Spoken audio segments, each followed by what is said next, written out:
Welcome into the Golden Eagle Spotlight interviews. We've got a special guest this week in Coach Bond Shymansky. Coach, thanks for being here. Yeah, sure. Thanks for having me on. Great spring season for the Marquette Golden Eagles. Let's get into that right away. A 10-0 start. I'm sure as a man who holds perfection and greatness as his main goals here, you got to be pretty happy with what the girls were able to accomplish. Yeah, I thought it was really good. You know, a 10-0 start, a 10-0 finish. We're done with spring ball now, and I think it's a good little package of performance for us to look at. It's a good package of performance to build on as we get ready to go through summer and then get it ramped up again in the fall. But I think we've gone full circle now in terms of the culture within our team. We've gone from not knowing to thinking to knowing. We didn't know we could win. Yeah. Then we thought maybe we could win. Now we know we can win, and we can win against anybody. So the spring was really good for us in that regard. That's only going to help you and your team as you go into the season, and we're going to kind of release the schedule here to fans at GoMarquette.com. And first up on the schedule, you guys head out to Minnesota, a team you guys beat in the spring season here. Talked about that weekend and playing a team that was ranked number 4 in the nation last year. Yeah, well, you know, Minnesota is a perennial powerhouse program for volleyball nationally, and to go up into their gym this fall and beat them on their home court is going to be a pretty tall order.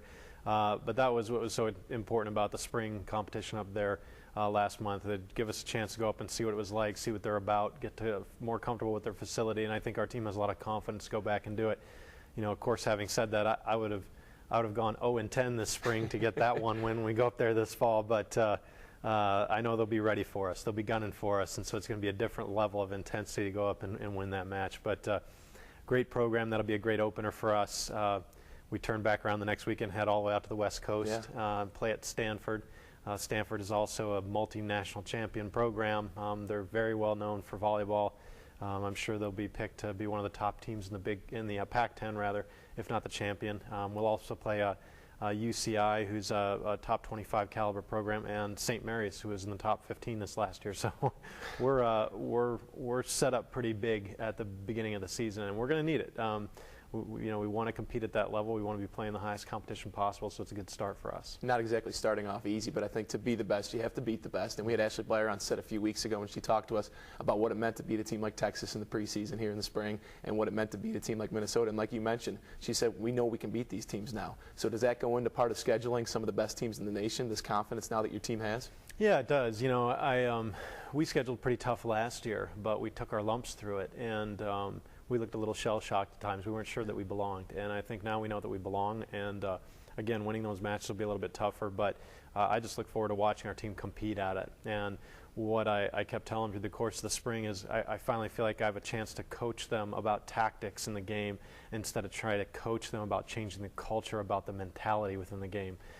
So it's no longer, come on, you can do it, come on, get your focus right, come on, pick your head up, you know, those kind of things. We're way past that now as a program, and so that's exciting as a coach. So we look forward to being tested against those great teams. And going into the Big East season when things really start to matter, 7 of the first 9 weekends you guys will be on the road. That's going to be a tough test, I'm sure, for these girls as now they're ready to, you know, get in the spotlight and try to get to that Big East tournament. How do you think they're going to approach the season now that they see that Big East schedule and most of those games are going to be on the road? Yeah, it is. We have a tough, we only have 11 home matches this year, which is too bad for our fans, but I think the upshot is that we have a lot of the better teams in the conference, teams that will be picked to finish higher. I don't know exactly how it'll stack out, but they're teams that will be picked to finish higher in our conference. We have those matches at home. And so, you know, we don't put the cart before the horse too much. We want to make sure that we're winning every match that we go out and play. We didn't really win a lot on the road last year in conference. We only won 1 match on the road. So that is definitely, again, a culture thing that we have to change for our program.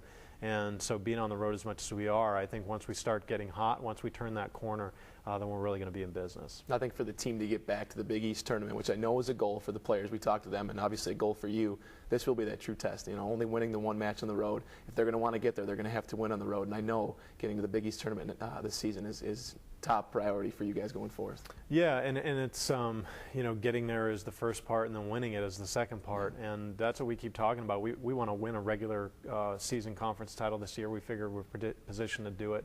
The players we have returning, the preparation that we're putting forth, and then go in with the 1 seed and actually win the conference tournament title. And you know, I know that they're lofty goals, they're lofty expectations, but we have to have them. Yeah. If we don't have those goals, then we'll just settle for mediocrity. And so I think our team is ready for that. The bar is high. Coach Shymansky, thanks for joining us here. All right, thanks. We'll be covering the events all throughout the season. Be sure to check out this interview at MUTVsports.com as well as all of our interviews over at GoMarquette.com. Thanks for joining us, fans.